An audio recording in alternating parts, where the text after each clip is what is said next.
We're continuing our 5 straight days of Dynasty Rookie Drafts right here on Yards Per Fantasy YouTube channel. We're calling it Mock Madness. And today I'm teaming up with my guy Ryan for a 3-round SUPERFLEX Dynasty Rookie Mock.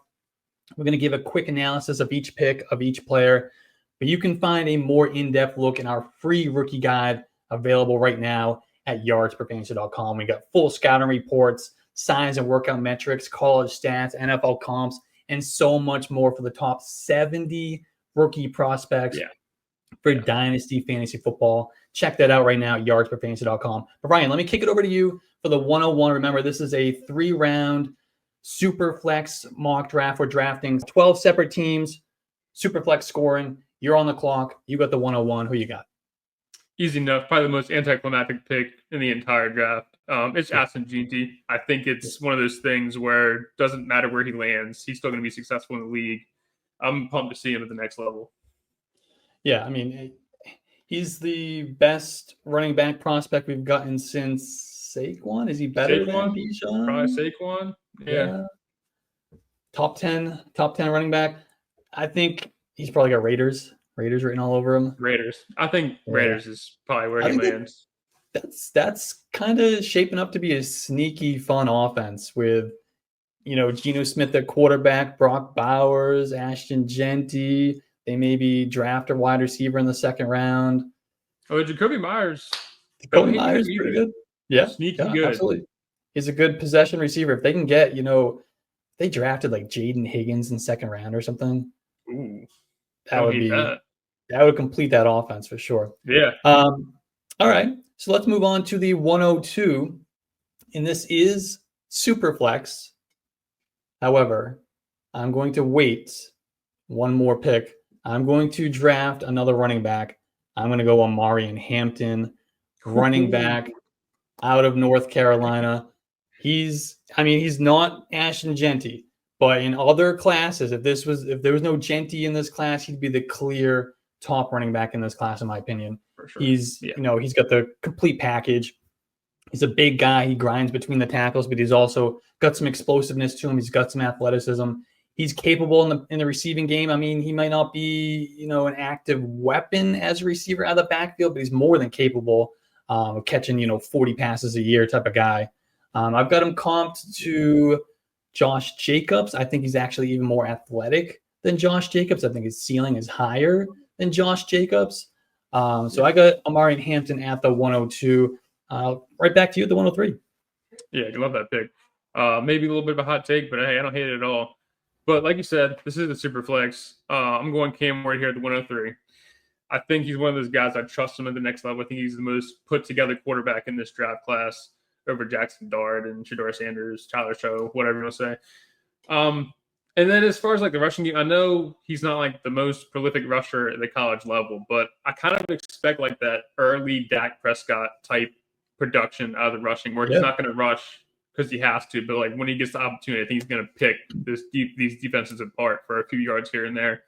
And I think he's a great passer, so I think it's easy picking 103 here. Yeah, I like the Dak Prescott comp for him.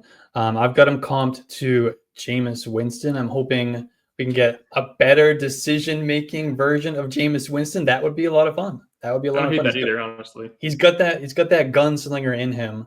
Yeah. Hopefully he can be a little bit less reckless than Jameis. Just kind of hone that in a little bit, and he could be really successful in the NFL. All right, so at the 104, I am going to. This is where I kind of plant my flag a little bit, and I'm going to go with the Ohio State running back, Quinshon Judkins. Oh, not Trevion Henderson. Not Trevion. Quinshon Judkins. I really loved him throughout this whole process. I think he's completely underrated. He's being overlooked, I think, among these top 5 running backs. He's got the athleticism, the size, the overall skill set. It's going to translate perfectly to a featured role in the NFL. I think he's scheme versatile. He can fill multiple roles in a backfield. He can be that big power guy, but he can also be that athletic speed guy as well. Short yardage, goal line. He's got the whole package. He's obviously not Trevion Henderson in the receiving game, but I think he's kind of Joe Mixon in the receiving game, where he can give you those, 40, 50 catch seasons, and just be a productive guy on all three downs. Put him in a situation where he's the guy in the backfield and not sharing with a pass catching option like a Trevion Henderson. I think we really unlock that ceiling. He can be Joe Mixon's my comp for him. I don't know what your thoughts on Quinshon Judkins. I know people are all over the place on him. Some people have him up at the RB3 like I do. Other people have him RB5, RB6. I don't know where you land on him. Oh yeah, I'm a Judkins guy. So I think he's my RB3 or 4. I can't remember. I haven't looked at my notes, but yeah, I have him up there. I have him above Trevion, we'll get to Trevion in a second. But 104, going Tedero and McMillan. I think he's your prototypical like X receiver. Yeah. He's like your franchise guy. I think he's going to go probably top 15 for sure, whether he lands with the Cowboys or sneaks in with the Panthers when they trade down. He's a bigger guy, but at the same time, doesn't like lack the route running skills that most of them do. You can still kind of make those breaks that you're looking for from like a smaller guy, and he's still 6'2", 6'3". I'm looking forward to him the next level. I think he's your next like franchise level guy. I'm not to say he's going to be like a Jamar Chase, Malik Neighbors type guy, but I mean, we were looking at the Drake London area with McMillan here. Yeah, it's exactly what you said. In my scouting report for the Yards per Fantasy rookie guide on Tedero McMillan, I wrote that he has surprising lateral agility and quickness for a player of his size. He's a fluid route runner. So yeah, I'm right with you there. He's the wide receiver 1 in this class if we forget about Travis Hunter, but we'll have that conversation when we get to it. I think if we look back at last year's class, he's probably more like the wide receiver 4, wide receiver 5 in that class, which one tells you how good last year's class was, but it also tells you how weak this year's class is. I agree. But I like this pick a lot here. I am going to go right back to Ohio State. And I am going to take the other Ohio State running back at the 106 here, Trevion Henderson. The range of outcomes on him is all over the place. He's got tremendous upside. If he can land in a spot where they're going to lean into his receiving upside, he can be completely unlocked. I don't know if he's quite – I've seen a lot of comps to Jahmyr Gibbs. I don't know if he's quite that level. I think he's kind of a tick or two down from that. I don't think he's as sure of a thing as Gibbs was coming out either, but he's a completely explosive running back, dynamic running back. I could see after the NFL draft, when we get landing spots and draft capital for these guys, I could see myself flipping the Ohio State running backs and putting Henderson ahead of Judkins, just depending on where he lands. But he's explosive, and he's not this. I mean, he's 205 or something like that, but he's not one of these guys who runs small. There's highlights of him where he does not hesitate to lower his shoulder and run a guy over, which is surprising for a guy of his profile with the explosiveness, the playmaking ability, the receiving ability. He can still get in there and get dirty with it a little bit as well. What do you got at the 107? Going back to the quarterback position here, I think it's a big thing to not look over. I think more times than often, I mean, you got to see like Bo Nix falling into like the middle of the second, early second last year. I'm big on quarterbacks. I'm going to load my roster full of them. Shedeur Sanders, not the most optimistic about it. I think his ceiling is probably like a Jared Goff, and the floor being like Teddy Bridgewater. But, I mean, he's a hell of an accurate passer, and I think he's going to get a starting job. He's going to be on a roster, and I still think he's somebody that can put up 15 to 18 points a game on your roster and be just fine. Like I said, doesn't have like the ceiling of these elite like quarterbacks, but I think you can slide him in his QB2 spot and be just fine for the year. Yeah, absolutely. He's that just safe. I think he's a safe pick in Superflex. Safe. Got a decent floor.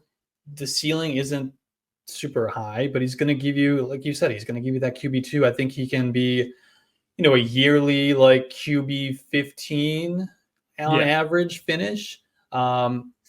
Seattle Geno Smith kind of comes to mind for me with Shedeur Sanders. He's just gonna, he's gonna manage the game. He's gonna get the ball out.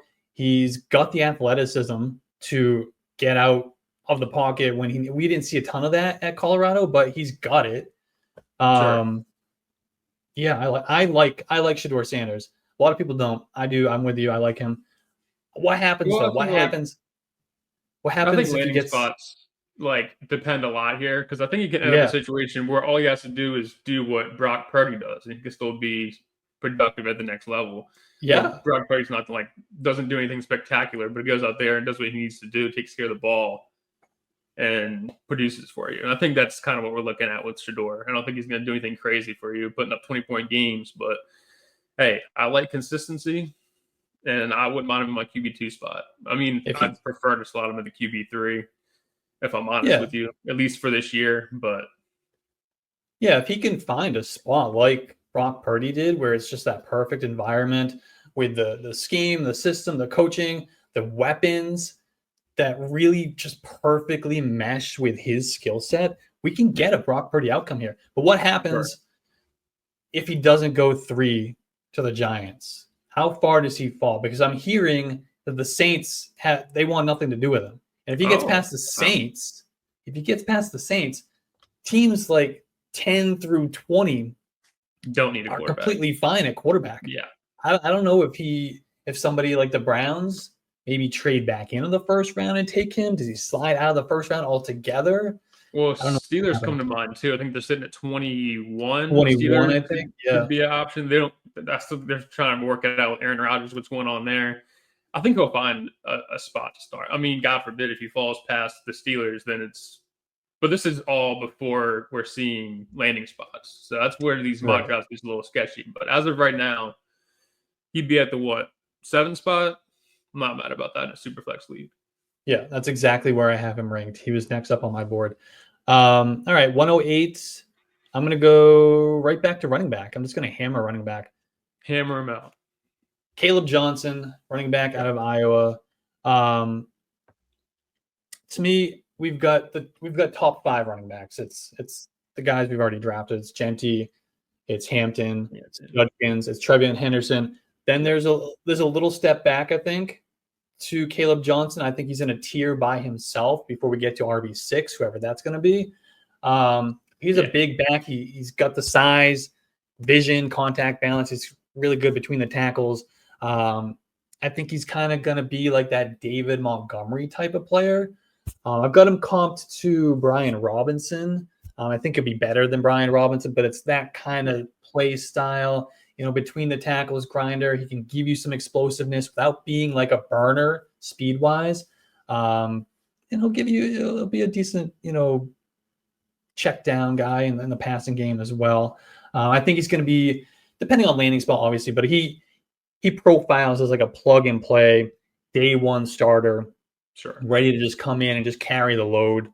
So yeah, I think what I talked about with where he ranks among running backs, I think we're going to see that reflected in the NFL draft as well. We'll probably see him go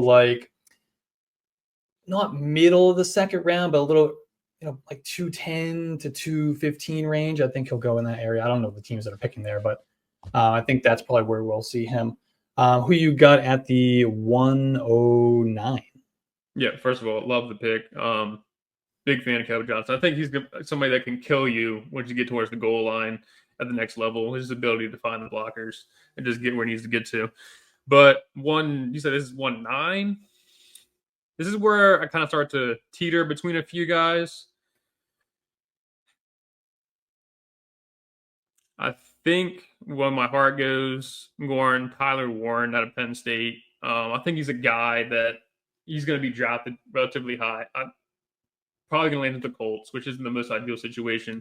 But he's a guy that's going to be out there on the field at all times. He's a plug-and-play guy, just like he referenced for Caleb Johnson. Somebody that can block for you and also run routes and catch the ball and be productive on both sides. So I think just him being out there at all times during games is going to help him push up towards his rookie production. Yeah, I think he can be a weapon as early as the 2025 season, but he can also, I think he can develop into being one of the better tight ends in fantasy football over the next couple of years. We've seen a number of tight ends come into the NFL and make an immediate impact over the last few years. I think Tyler Warren has a really good chance to continue that trend to be the next guy. Now, I was considering Tyler Warren here for my next pick. However, there is one guy that I had ranked ahead of him, and that is, I'm not an Ohio State fan. I don't really follow college football that closely to root for a team, but we're gonna go right back to Ohio State and Emeka Egbuka. Yeah, these are the two wide receiver back and forth between. Yeah, these were definitely the next two on my board as well. But he's like that physical slot receiver. I think his game is going to translate really well to a productive role in the NFL. Detailed route runner. He's smooth, creates easy separation. I think he'll be, primary slot guy in the NFL. Sure. He's very comfortable working the middle of the field, running in traffic and run all the routes from the slot. I think he'll be like that reliable chain moving type of slot receiver while also providing some, not big playability, but he can give you more than he's not going to be like Hunter Renfrow from the slot, but he can be somewhere between Renfrow and Jackson Smith and Jigba from the slot. Sure. So I think, he's my wide receiver 2 in the class. I feel really comfortable with him. I think he's going to get the first round draft capital. We talked about high floor, high ceiling type of guy. He's a high floor, maybe not the highest ceiling, but he's a high floor, really safe pick, I feel like, here at this point in the first round of a rookie draft. Yeah, I love the Egbuka pick. I think in real life, if I had a clock longer than 5 minutes, I'd probably sit there for a while, sitting there trying to figure out which one to draft. Big Egbuka guy. I think he lives in the slot, though. I think that's his only knock I have for him at the next level. I don't think he has that outside power. But I still love his talent. I mean, he's played alongside some great receivers and outproduced some of them. Yeah, absolutely. This is when it gets a little hairy. I'm, especially in these late picks, right? In these slots, this is the 111, this would be 201, correct? 111, yeah. No, 111, okay. So this is contender region. This is where I get a little dicey. I don't mind throwing a little curveball here and there. I'm going Travis Hunter here. I think if he came out and said, I'm a receiver, this is where I want to play, that's it for me, I don't want to play corner, I think he would be the wide receiver 2 in this class easily. I love Egbuka, but watching Travis Hunter, what he did last year is absolutely insane. Even to Jackson State, he was balling. I mean, one of those guys that he can hit you at all levels of the field. He's not just like a short intermediate guy. I think one of those guys hits you all levels. Great in the red zone. Shedeur went to him constantly in the red zone. I'm excited to see what the balance is going to be for Travis at the next level. Concerns me a little bit from a fantasy standpoint, but at the 111, I think with the talent that's sitting there, he's 100% worth the risk. He is so good that they've already retired his number. Yeah. Well, Shedeur too, but I don't know about that one. But Travis Hunter's number definitely deserves to be retired.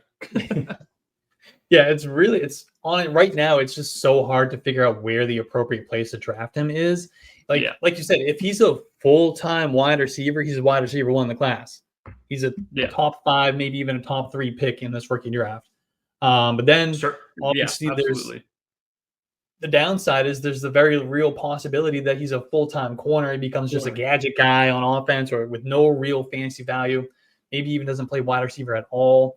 But the good news is, if we look at the teams that are most likely to draft him, the Browns at 2, the Giants at 3, the Patriots at 4, they're probably most likely going to use him as a wide receiver. So I think this feels like a really perfect spot. He was next on my board as well. Perfect spot to balance the risk and the upside here. I've got him comped to Garrett Wilson. I think they're very similar types of players. Yeah. I think if he's going to be a full-time wide receiver, I think that's what we're going to get from him. We're going to get Garrett Wilson. Hopefully he has an actual quarterback Yeah, we'll see about that part. The only Keep our chance fingers of that crossed right on that now one. is that he slides to 4. Maybe Drake May, but Hey, otherwise, if he slips past the Giants, I'm gonna be a little bit upset. yeah, I hear you. I hear you. But there's also that scenario where the Browns draft him at 2, which kind of sounds like that's what's going to happen here. Then maybe they trade back into the first round if Shedeur starts to slide. Maybe they pair those guys up in Cleveland. I don't know. I will say all that right. it's very smart move. If any team did that, pair the two of them back together, it would be great. Yeah, I think that would be great. I don't know how Jerry Jeudy would feel about it, where his new quarterback comes in and just completely ignores him, but just peppers the new Jerry guy. Jeudy. I don't know. Yeah. All right. So this, I don't know if I feel good about this pick I'm about to make. This is Oh where no. things kind of turn for me a little bit. It is Superflex. It is We gotta Superflex. go. Think we gotta go. Jackson Dart. I don't know. Do we do it? I like it. I Jackson like it. Dart I like it. to round out the first round, the 112. Well, if Shedeur goes in that top 5, top 10, then I like the chances of Jackson Dart, maybe getting first round draft capital. He's a fun player. We'll see where he lands. The landing spot in draft capital is gonna really dictate where Jackson Dart can go. In rookie drafts right now, he kind of feels almost like it felt with Bo Nix and Michael Penix last year, where it's like these guys could go so many different places. They could go, borderline top 10, top 12, or they could fall the first round altogether.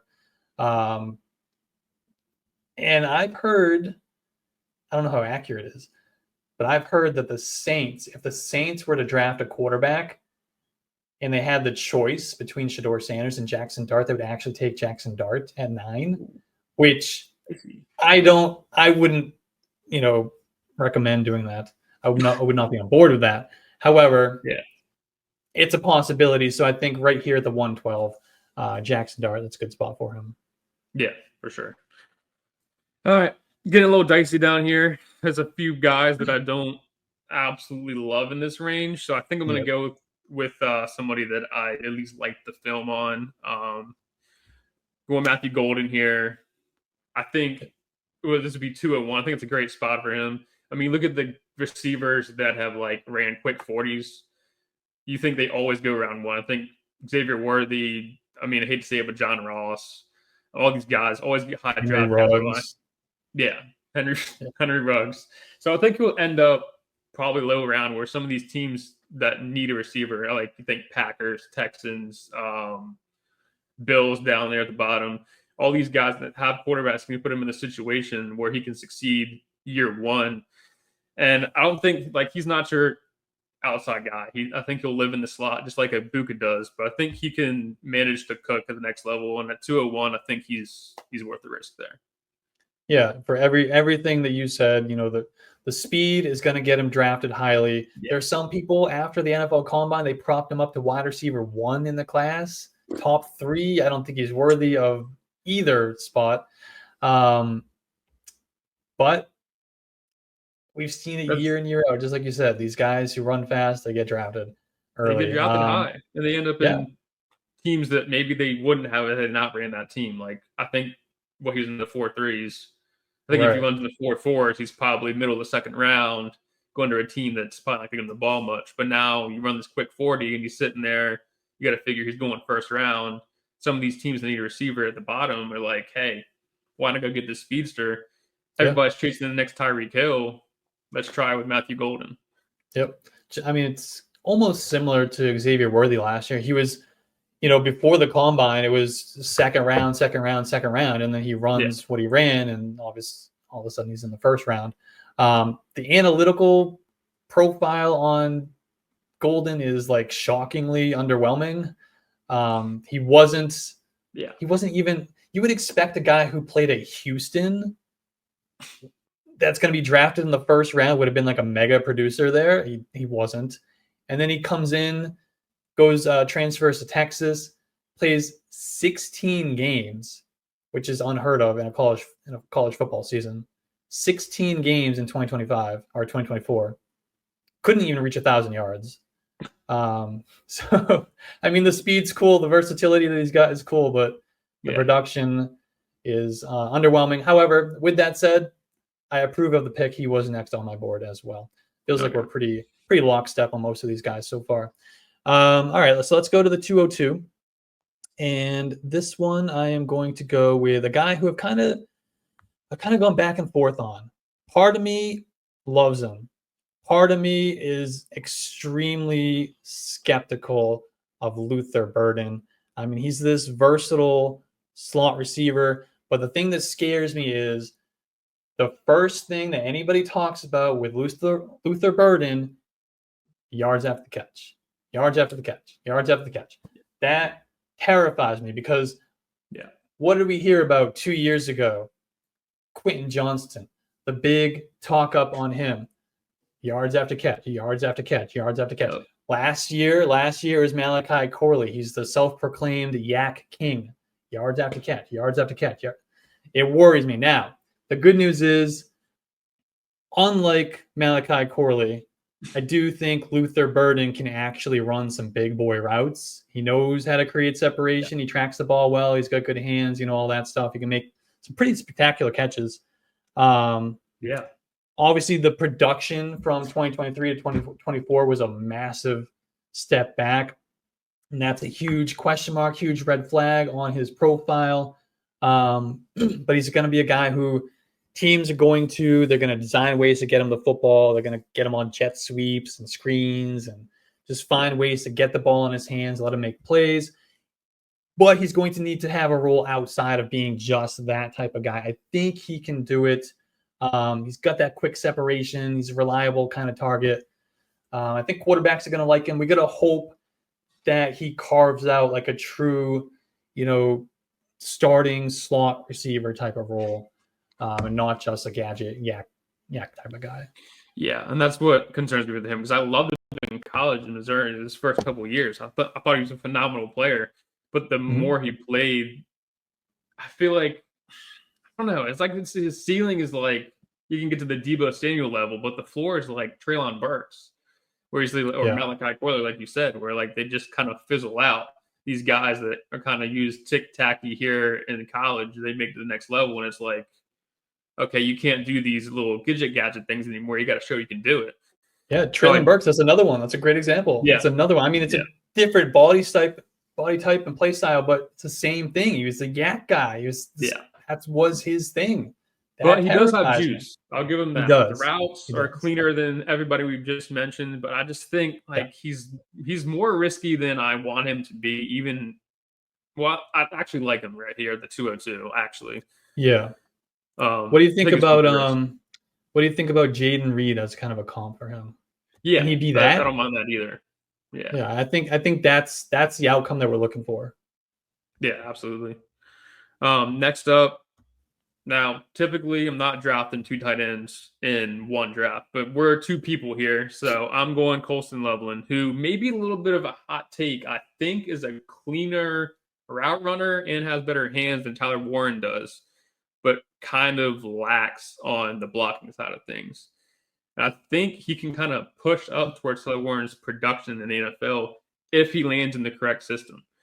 I've heard everything about Colston Loveland. Some people love him. Some people kind of have pushed him down boards. But I like Loveland. I like what I'm seeing on tape and where he's at. If you're, especially in tight end premium, I think he's worth a shot in the dark at the early second rounds. Like I said, I mean, I'm kind of in on Loveland. Some people might not be, but I like what I see. Yeah. I wish we would disagree more, but this was, again, the next guy on my board. On the board. Jesus. He's got I think he's got like the ball skills of a wide receiver. He's kind of hyper athletic receiving option, which is what we want. We want these guys who are, big time athletes. Obviously, I don't think we got testing from him, which is makes me a little bit nervous, but I think we've seen enough from him to know that he's he's got that high-end athleticism. He's got that big catch radius. He's a good target. I think he can be a guy who comes in and commands targets. He's going to be versatile. I do think he can play in line. I think he can play in the slot. He can line up out wide as well, kind of move around the formation, be that type of tight end for you. All right, 204 is going to be probably one of my favorite guys to draft right now. Oh no! And his name is Jaylen Noel, wide receiver, Iowa State. We're still locked up. If you tell me that was the next guy on your board, yeah, no, for us, I'm looking at him like that's hilarious. Go on.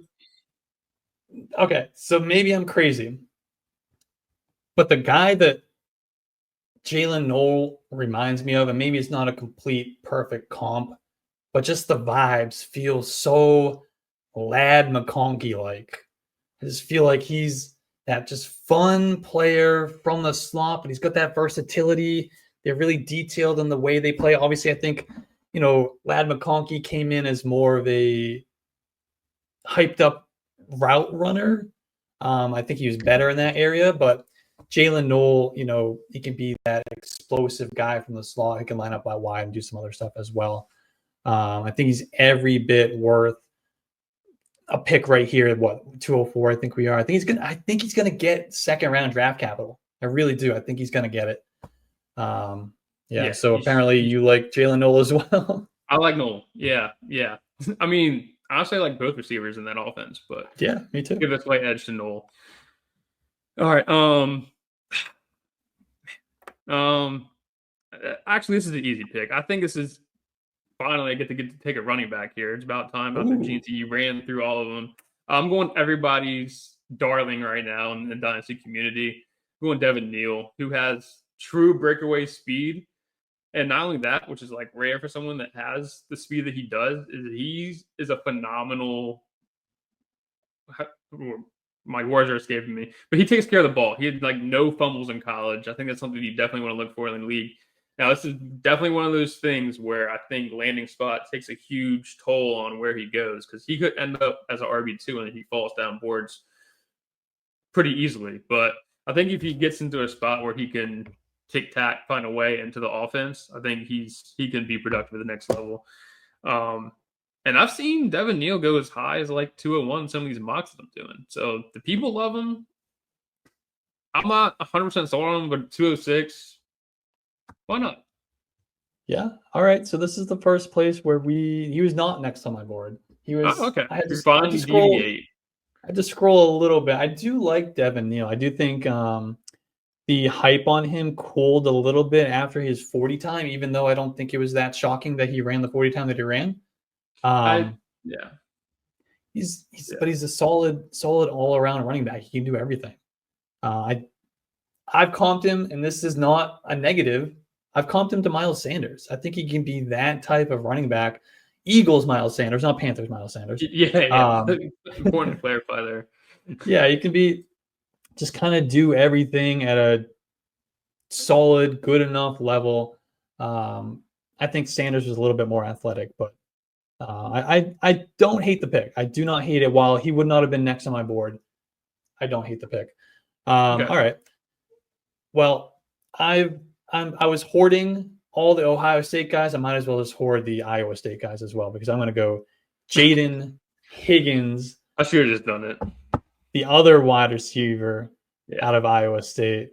But this guy, he's completely different from Jaylen Noel. He's a big guy, 6'4", 214, but I think kind of almost similar to what we said with Ted McMillan. He's a smooth guy for his size, but he uses that size, that physicality that he plays with to his advantage. He does have some versatility. I think he can play a big slot role in the NFL as well as lining up out at X. Could be like that big-bodied presence for an offense with some physicality and wide receiver. I do think he can become like a wide receiver 2, like a high-volume wide receiver 2 in an offense. I'd love to see him go to like the Chargers, be that outside guy with Lad McConkey working the slot, or same thing in Seattle with Jackson Smith and Jigba utilizing the slot. They can use Higgins on the outside. I like Higgins. I like him a lot. He's continues to rise up my board. I've kind of flip-flopped him and Jalen Noel a few times. I've landed with Noel just slightly ahead, but I like them both. I like them both. I hope my Patriots draft him. Yeah. They kind of remind me of the trio that came out last year from Washington. They're gonna make a difference in the next level. I think both of them probably make an impact. All right, getting a little sketchy here. As a guy's been sitting on this board that I've been avoiding, but I think we've gone past the point of just continuing to pass up on him. One of those guys, another one of those people. I'm going Trey Harris, but here's my speech on him. He's another one of those guys where I think the upside is 100% there as like a pass catcher, big body guy, can go up and get the ball, is a red zone threat, but much like these Quentin Johnson guys, who was most recently Keon Coleman type guys, where like they might fizzle. Same thing. Claypool is one of those guys, but I think it's about that time where we kind of in the middle of the second round. I don't mind taking a shot on him. Like I said, not my favorite player in this draft, but I think as far as my rankings go for receivers, this is right where he slots in. And some of the running backs here, I'm not 100% ready to take on yet. I kind of wait on a few of these running backs that go by, but Trey Harris, I think I'm solid here with where I'm at. This is not a knock. Devontae Parker. Yeah, Devontae. Yeah, exactly. Well, just struggles to create that like real separation you need at the next level. Right. I don't think he's quite the contested catch guy that Devontae Parker was, which I think might need to become. It's gonna happen. But he's gonna be that guy who's out wide. He's not gonna move into the slot. He's gonna be out wide. He's gonna run a ton of go routes, slants, hitches, those types. He's gonna live on the vertical plane. Be that guy that goes down the field, tracks the ball well. Could be an X. I think his ceiling could be like the number 2 option in a passing game, which I think is a really, really good outcome for Trey Harris. The downside is Devontae Parker. Yeah, exactly. All right. We're at the 209 here. I might get a little bit spicy with the next pick if you don't do it here. All right. I don't think I'm going spicy here, but you tell me. Stanford wide receiver Alec Iamaner. Oh, okay. No, yeah. This is a guy who I feel like has lost some hype.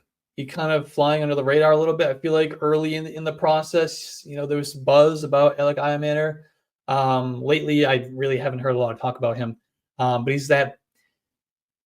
he's kind of an outside guy who can also move inside. He's got some, he's kind of smooth in the way he runs routes, but he's also, big, strong, powerful type of guy as well. He uses that physicality. I think even though he's kind of like 205, 206, he plays bigger than that. He's kind of a bully on the outside. He's really, really good in like run blocking, which I think teams are going to appreciate. I think that's going to help his draft capital. My comp for him is like a more athletic version of Juwan Jennings, which I don't know how I feel about that. I don't like making comps like that are more a faster player X, whatever. But the physicality, the way he plays feels like Juwan Jennings to me. So I went with it. Yeah, I don't know. What do you think about like my Iamaner? I could go either way on him. I don't love him. I don't hate him. He just kind of feels like, all right, I got to take him. In my head, it's like Trey and Alec. They're both in the kind of same ballpark where like I'm so torn in half on either of them. I'm not really sure how to feel about either of them 100%. Like I said, once landing spot gets involved, we can get more like picky here. But so look, I'm spicy. I'm gonna get a little off track here. I know this is not your next guy on the board, but I just want to make a stand on my boy Harvey. Is it a quarterback? Okay. No, RJ Hart. RJ Hart, I'm a fan. I've seen some comparisons to like Alvin Kamara. I don't think don't think he's going to be that. But I do think he has a chance to do what Tyron Tracy did last year with the Giants, where he can lay in a situation and, get these yards. I mean, he's a great pass catcher. I'm not saying that he's not, but I mean, to expect like Alvin Kamara production out of a guy that's probably going like bottom of the second, more likely probably the third round, is a little bit unrealistic. But I think he's a guy that can get into offense behind a power back and kind of eat away in these dual running back systems we see more and more each year that goes by. I mean, even people as talented as Jahmyr Gibbs has David Montgomery on his back, and you can't shake him off. I think that's just like where we're going as far as the NFL goes, is to run these two power backs and not gas them out. And I think RJ Harvey can slot into offense nicely and be that receiving guy out of the backfield. Yeah. He was not next on my board, but he wasn't that far down. A couple more picks, I would have taken him. Now there are people out there who like worship RJ Harvey. They love him. They absolutely love him. I can't get there on him.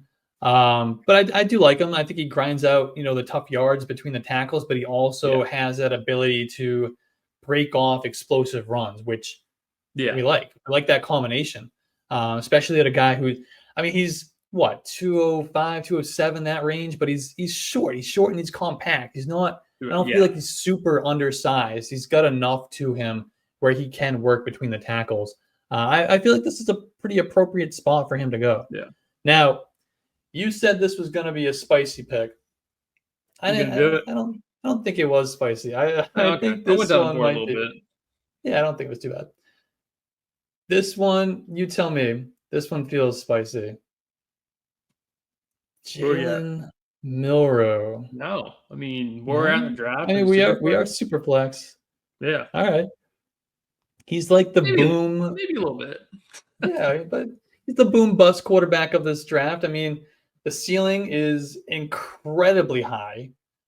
Huge arm, obviously elite athleticism. This guy can outrun, some of the fastest defenders in the NFL. He led Alabama in rushing yards last year. He's had 500 yards rushing in each of his 2 seasons as a starter, which is incredible. However, the downside, obviously, is that he's a quarterback who does not throw the ball very well. His accuracy, his decision-making aren't great. His footwork, his timing, just a complete mess. He's going to need to come in and be coached really hard in the NFL. But obviously the upside is undeniable. Hopefully he can land in a spot where he can sit with a good coaching staff, with a veteran quarterback ahead of him, develop a little bit, not be rushed on the field like Anthony Richardson was, like Justin Fields was, maybe have some time to develop and become a competent passer. We don't need him to be a high-level passer with his athleticism. If he can just be a competent passer, he can be really, really fun. He's an instant starter in fantasy football the second he steps on a field because of that upside of rushing. Yeah. All right, Jalen Milroe. Jalen Milroe. Don't hate the pick there, but I don't know. I think it's just one of those guys that he probably needs to sit for a year or two behind the guy to kind of get his feet set in the league. And I think that's the danger that comes with drafting him. But I mean, look at these like ultra productive rushing quarterbacks. I mean, it's worth the wait if you can manage that.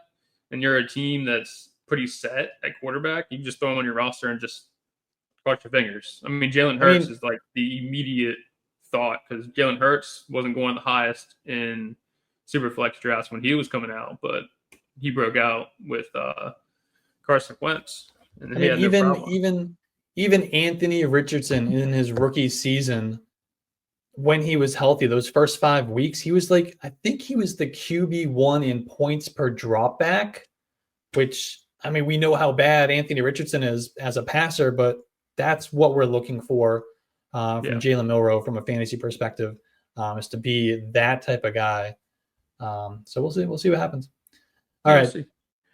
211. What do you got? 211. I'm going back to the running back position. I'm going Dylan Sampson here.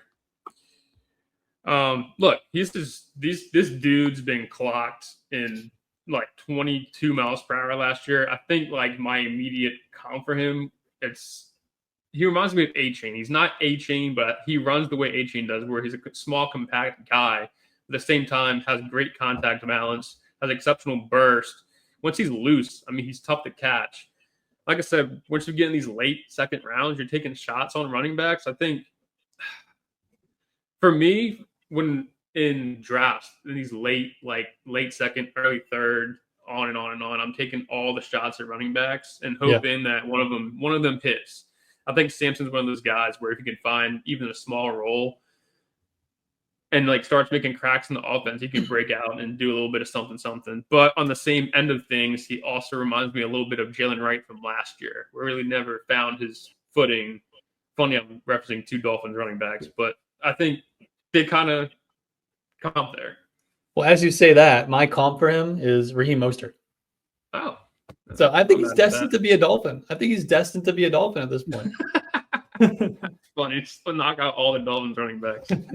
Yeah, I think we're at this point with these running backs where the handful that we're taking right now are just so. I mean, NFL draft capital and landing spot is going to dictate the order that we're drafting them in. Absolutely. The order that we're drafting them in right now is just kind of throwing a dart. Who do we prefer? After the NFL draft, it's just going to be all mixed up. I do like Sampson. I think he's also kind of flying under the radar a little bit. I think he's being underappreciated from like fantasy football people like us. I think the NFL really likes him. Like I said, I've comped him to Raheem Mostert. I think he's that fast, explosive, slashing type of running back. He would be perfect in Miami. Got another one. Landing spot's going to be key. But I like Sampson. I like this pick. Similar guy, I think, Bashal Tutin, the 212. He's another one of these guys who is nice. Hope I can get a hyper athletic, speed guy, 4.32 at the NFL Combine. He's quickly become one of my favorite running backs in this class. He's a big play running back. He's got the size, I think, to be a workhorse in the NFL, plus the speed, explosion to rip off big runs, chunk plays, take it to the house. I think he's going to be a great fit for a team that's looking to add like an explosive type of running back in their backfield. I would love to see him in like a Miami offense and a Kyle Shanahan offense. I don't want him to go to the 49ers because I love me some Isaac Orlando, but he'd be a great fit there. He really would. I like Bashal Tutin a lot. I know I'm higher on him than consensus, but I like him here at the 212. I'm a Tutin guy. 301. I'm a Virginia Tech guy, so I have a little bit of bias. He's been on my radar for a while now. So yeah, I like him there. I thought I was going to be able to wait maybe 1 or 2 more rounds, but I forgot I was drafting up against you. But no, he just needs to find a spot. He'll be good. Look, man, we're in the 301. I don't love this pick, but I think at this point in the draft, it might be the correct pick. We're still in Superflex. Ooh. I hate this, but I don't mind it. I'm going Quinn Ewers. All right. We'll see what happens with him. I don't know. Every once in a while, I see one of these quarterbacks dink in, find their way in, but I think he needs to. I think he needs to sit in a role a little bit behind a guy. I think he still has things to work on. I think he stayed in college to continue to knock out and progress more and more, but I think he's hit that wall of he kind of is who he is. Yeah. Maybe we can get to the next level and you can have these better coaches, better quarterbacks around him to help him develop a little bit more. But listen, it's Superflex, and I'm always going to take the chance on maybe one day this guy starts for like a season or two and I can get some production out of him. Well, he somehow managed to hold off Arch Manning, so that's saying something, I guess. That is true. Yeah. Maybe not like landing spot goes into a lot of this. If he ends up in a big team, I don't know.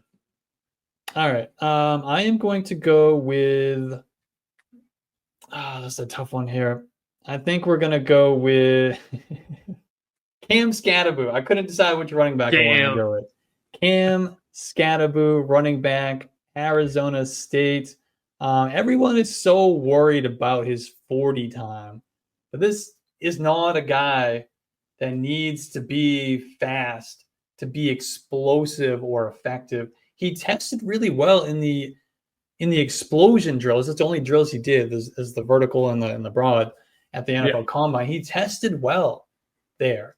And my NFL comp for him is Kareem Hunt, who ran a very similar 40 time, tested very similarly in the vertical and broad drills. I think that they're pretty similar players. They're both solid in the passing game. They're both dominating between the tackles. They're efficient. They're effective as receivers out of the backfield. Our prospect model at yardsperfantasy.com is a big fan of Cam Skattebo. I am as well. I am on team Skattebo. You like him? Oh, fan. Yes. Yeah. Yes. Sneaky, hoping he can slip into a team somewhere along the way. Honestly, if he ends up being a Giant, I'm not mad at that either. We could use some running back depth. I heard he's an asshole, though. Yeah, is what it is. These white boys out here. But I guess. Yeah. My dog opened my door somehow. Just want to put that out there. I've never seen him do that in my life. But anyway, on to my next pick. Heard the Quinn Ewers pick and was like, we got to stop you. Yeah. I mean, fair. That's fair. Hands up, it's fair. But like I said, I'm not dropped. It's hard to see the board as far as like the actual thing. I think maybe Quinn Ewers probably would wait a little bit longer. But we're in a hypothetical scenario where I'm sitting on you and I still have a chance to talk about some of my guys. That being said, we still are getting a little hairy here in these picks. I mean, there's still a few guys here that I don't hate. That one that I'm hoping I could sit and wait on a little bit longer. But me too. There's a few guys down here that I don't hate. These late round value guys, there's always a few, and I still got them marked. But anyway, look, this guy, I'm going Ollie Gordon. This guy was everything. Everybody was talking about him. He was 2 years ago better than Judkins. He was their running back one, no problem. Then he got into a little bit of trouble. We saw him fall off. I'm hoping, not saying like I'm probably going to be drafting him late in these drafts a good amount, hoping, praying that maybe he ends up being like a Bucky Irving where like he kind of gets knocked off. I still think like he's a put your head down, rough out the tough yards, pick up a few yards for the offense, keep the ball moving down the field. I think he's kind of lost like, that true like workhorse back type situation that I think we wanted him to be when he had that 2,000-yard rushing season. But I think that part of him's gone. But I'm still holding on to that, and I'm going to be taking him in the early mid third, probably still pretty comfortably, just on a whim. Like I said, I'm a big just churn out running backs in these late rounds. Me too. Just hammer him. Hammer him out. One of them is going to work out. Yeah, Ollie Gordon, he is kind of like the Luther Burden of running backs, where he had that really, really awesome 2023 season, and then what the hell happened in 2024? Yeah. But I mean, he did it. He had 1 year where he did it. You mentioned 2,000 yards rushing. Another guy who had 2,000 yards rushing at that same school not that long ago was Chuba Hubbard. He's had a pretty good career. Also a guy who I believe fell off at the end of his college career. I can't remember, but I believe he kind of disappointed at the end. So I think Ollie Gordon is going to be somewhere between Ramondre Stevenson, I think is his ceiling comp, where he can be like a Braylon Allen, somewhere in between those two guys. It's like that big body between the tackles guy who can just get the job done. Yeah. All right. At the 304, I'm going to go with another running back because we're just going to keep knocking them down, alternating running backs. This guy, I do believe I'm higher on than consensus.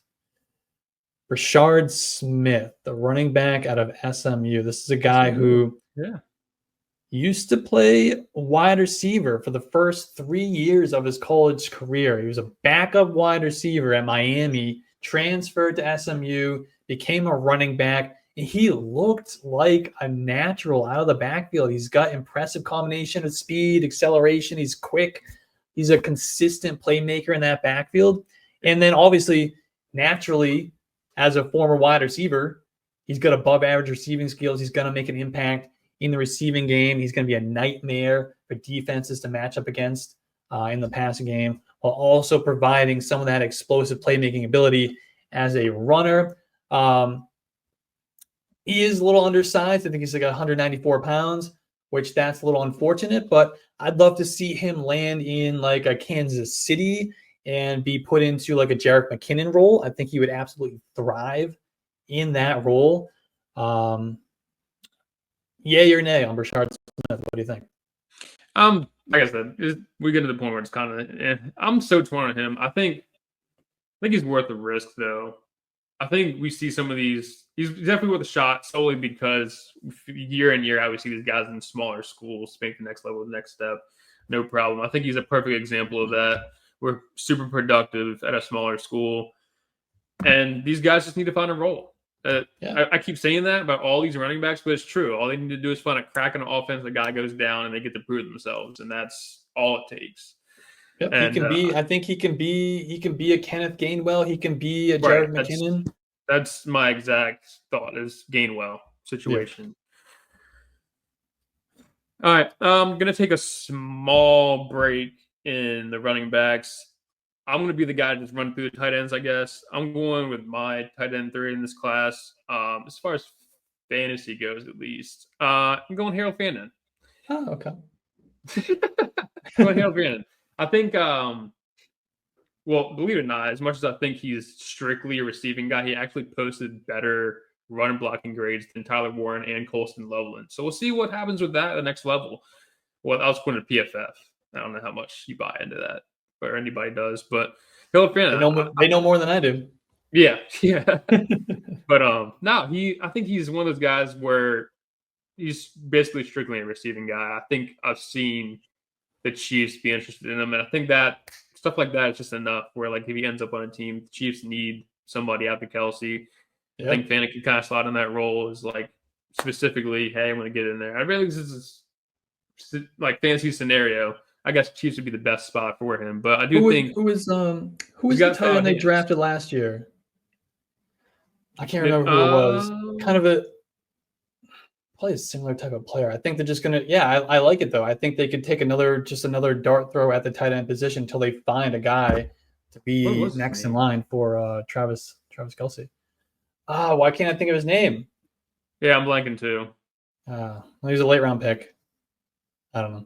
We'll think of it. It'll come to me in the next round or two. But no, I like Fannin. I think he'll be a strictly receiving guy, but he'll find his. I think he'll find a little role. Isaiah Likely, kind of a similar type of player. Exactly. Yeah. That's my comp for him in the rookie guide. All right, at the 306, I am going to continue the running back theme. Although there is a tight end that is intriguing here, and I thought that's who you were going to take, but we might get to it before we get to the end of this draft.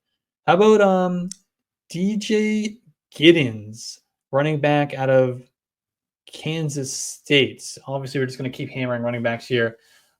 James Cook is my comp for DJ Giddens. I think they're kind of similar size, I think he's a little bit bigger than James Cook, but similar type of player, play style, where they're pretty decent in the receiving game. They're good between the tackles. They can be, solid running backs, a little undersized.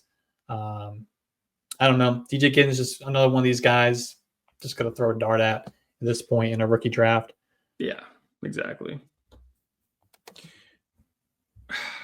307. 307. This is where I look. I don't know where you're at, but we're getting late here. All right, so this is one of my guys. I think I'm higher on him than most. I'm going to the wide receiver position here, and I'm going Jalen Royals. Ooh, next on the board. I am higher on him than most, I feel like. But look, I think he's a phenomenal slot guy. I think he's somebody that you can plug and play. He's going to be a late round pick, but he's got a little bit of dog in him. He really does. I think he kind of profiles more as like a mid to like deep threat guy. He's not the greatest on short routes. I'll be the first to say that. That's not his like true skill set. But he really I mean, the straight line speed for him, I think he posted one of the better 10-yard splits in this draft class. I think he ran a 4.42, but his 10-yard split was like a 1.4 something. That's insane. But yeah, I just like, he's got good body control. He's got solid hands. He produced pretty well at Utah State there, despite not having obviously the best quarterback. I mean, obviously didn't break out till his like late junior, senior year, which is not something you typically want from your like high projections. You kind of want to break them early. But look, at this point in the draft, I'm going after my guys, and Jalen Royals has been one of my guys for a little bit here. And offers, like I said, offers that NFL size. You need 6 foot, somewhere in the 200s. That's where he needs to be. Yeah. If I was to draft a wide receiver here, it would have been Jalen Royals. He's next. He was actually next on my board. I think he's severely underrated. I can't believe we haven't heard more talk about Jalen Royals. Do you think you think he's gonna be a late round pick? I think he might crack day 2. He might crack. We'll see. It's so tough to call. But like I said, you saw Jalen Polk go top of the second last year, so you never really know with these guys. You never know which team's gonna be like, okay, this is it for me. I have faith in this kid. Let's go get him. You really had to remind me of the Jalen Polk pick. Oh, sorry. Where they had the pick, they traded back with the Chargers, where the Chargers took Lad McConkey, and then the Patriots took Jalen Polk. Yep. I still have nightmares about that. I don't love that, but you know, it's I do like this. I do like the Jalen Royals pick. My comp for him, maybe it's a little spicy. Brandon Ayuk kind of feels like Brandon Ayuk type of player. Yeah, a little bit. I'm with you though. I like Royals. I do. I like them a lot. All right. I'm gonna go back to running back. Damian Martinez is my pick here. I like him. He's a between the tackles grinder. I think he's going to get round 3 draft capital. Just a solid running back, between the tackles guy. I really don't have a whole lot to say about him. He's just one of these guys that if you miss out on, if you're a team that is looking for like that big bodied power type of running back, and you miss out on some of these early round guys like a Judkins or a Caleb Johnson, Damian Martinez is a really nice, secondary option you can fall back on as a 3rd, 4th round pick. I think some team could do that. I think there's a chance that Damian Martinez lands in a role where he comes in and he's a starter from day 1 in the NFL. There's also a chance that he lands in a spot and he's Braylon Allen or Zach Charbonnet and he's, number 2 on the depth chart. But obviously, we'll see what happens with the draft just a couple of days. All right, let's go to the 309. Look, can't believe I'm doing this, but I think I have to at least have a little word with my boy Restrepo. Okay, all right. Had an absolute look. I'll be first. Put my hand up.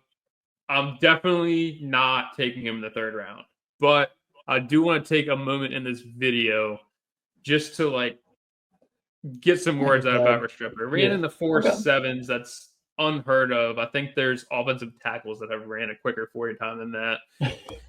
So I like to think in my head that maybe that's a fluke. Maybe he's actually somewhere at least in the 4.6s. I got him at 4.81. Yeah, that's what I'm saying. We're going to chalk it up as a fluke. I think famously the next closest was you're right, 4.81. It was a 4.7 from Waddle with a hamstring injury. It was like the most watched 40 time of all time. Did you see his video? Everybody in the world is there to watch Cam Ward at the Miami Pro Day. And this poor guy embarrasses himself in front of 1,000 scouts running a 4.81. Terrible. But listen, I had to get my jabs in. I honestly unironically think with the production he did with Miami that he could, believe it or not, end up in a 100 run first situation. I mean, obviously you hope he's not a true 4.8 guy and that was a fluke.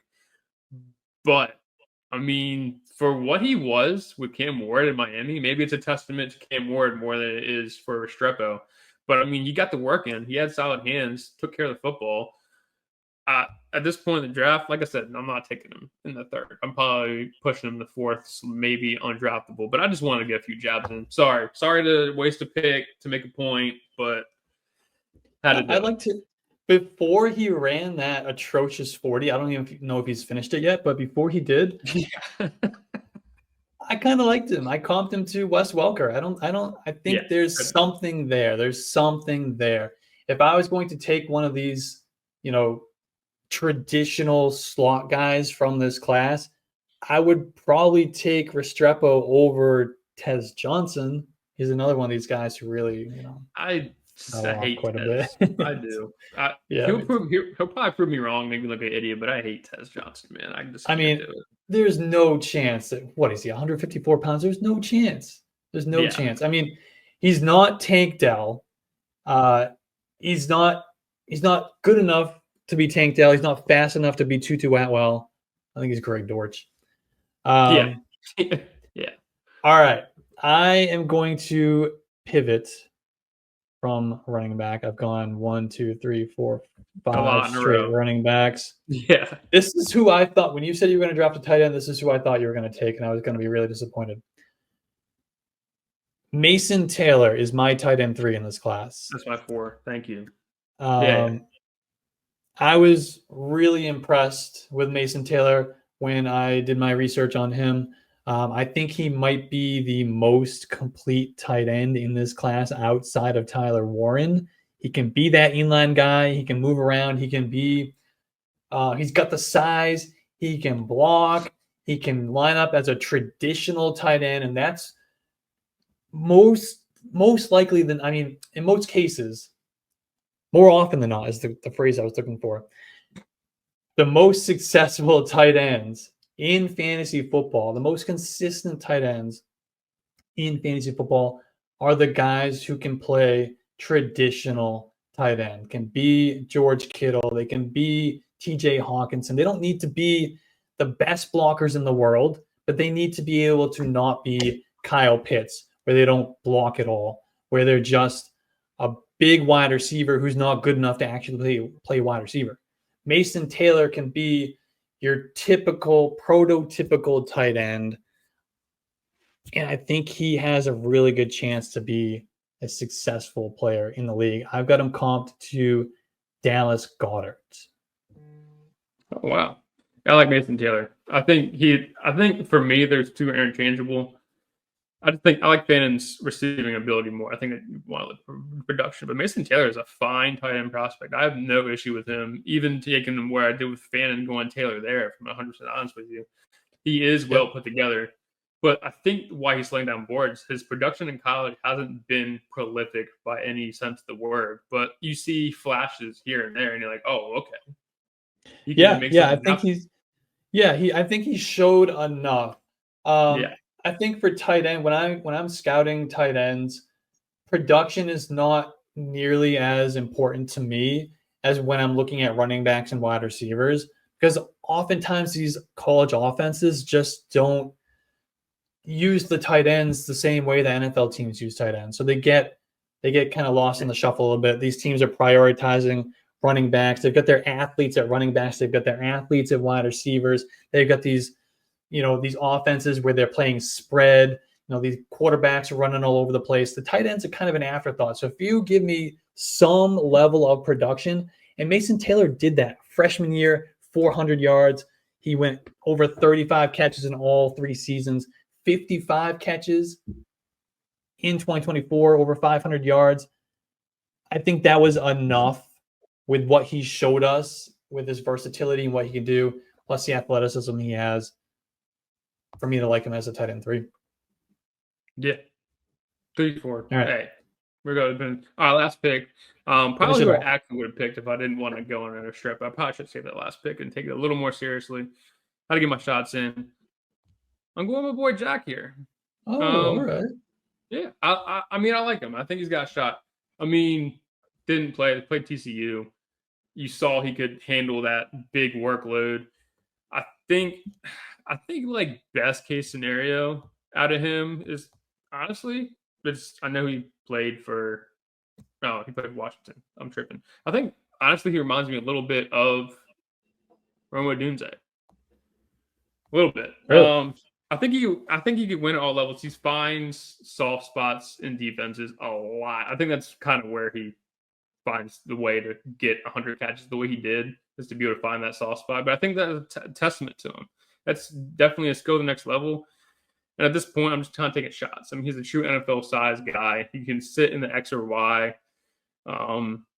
Like I said, he doesn't fit in the slot, but I think you can find a little window here. And I like my boy Jack. He's got good ball tracking skills. I mean, he's mediocre at a lot of things, not great at a lot, if that makes sense. He's put together well, but not everything's great.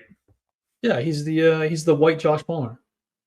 Yeah, exactly. The only thing, like most white corners, not named Lad McConkey, separation comes into play here a lot. I think that's the one lacking area he has. All right, let's finish it off with. I was thinking about going with another tight end because technically next in my rankings is Elijah Arroyo. He's my tight end 4. However, oh yeah, fan 5. Wow, okay. I do prefer. I don't love Arroyo. That's it. Yeah, I'm just fine with him. Whatever. Yeah. But I want to go back to running back, and I want to go with Jarquez Hunter. Just a solid between the tackles grinder. Just a solid player all the way around. I've got him comped to Kyron Williams. He's kind of that small, compact type of guy. Probably not as good as a receiver, but a guy who I think, despite the size, can handle the workload, and he can grind it between the tackles, despite being only 204 pounds, 5'9". I don't know, just another running back. I just want to keep hammering running backs at this point in a rookie draft. Now, are there any guys left on the board that you would be like, I really stand for this guy? Or are we kind of out of those type of guys? I don't hate Jayden Blue, but it's not somebody I'm stoked about. Yeah. Ty Felton's another name that kind of could like sneak up boards. I heard he's getting a little bit of attention. I think most recently the Packers have been scouting him. There's a few guys that, depending on landing spot, I could see pushing up boards. Is anybody for you? Not particularly. Like I said, the next couple of guys on my board would have been Elijah Arroyo, Terrence Ferguson. If I had to take another receiver here, it would be Torrey Horton, who I think is really interesting out of Colorado State. He really pops in our prospect model at yardsperfantasy.com. Yeah. I think Woody Marks is a decent pick here. I think he's just like a slow version of DeAndre Swift. Isaiah Bond is interesting. I don't really like Isaiah Bond, but the draft capital he could get, day 2 draft capital. It's hard to not take a receiver like that with the athleticism that he has with that draft capital at this point in a rookie draft. But I think he could also tumble given the stuff that's happening off the field. He embarrassed himself at the combine just by hyping himself up and then just dudding out. Choking. Hate to see that. And then the other name that I'm kind of scrolling through that I would take, I just lost him. Already. Is Raheem Sanders, who I think just on the same prospect of you just throwing darts at these running backs, I think Sanders is worth a dart throw, especially in our model. He'd be probably late 4th round pick. Yeah. So I think Sanders is worth a shot in the dark. All right. Well, that concludes our rookie mock draft. Let us know in the comments, what do you think of these picks? Who went too high? Who are we too low on? Who should have been picked but wasn't? Let us know. Don't forget to like the video, subscribe to the channel. We've got more rookie mocks coming at you over the next couple of days. And if you want to learn more about this rookie class, you can find everything you need to know in our free rookie guide available right now at yardsperfantasy.com.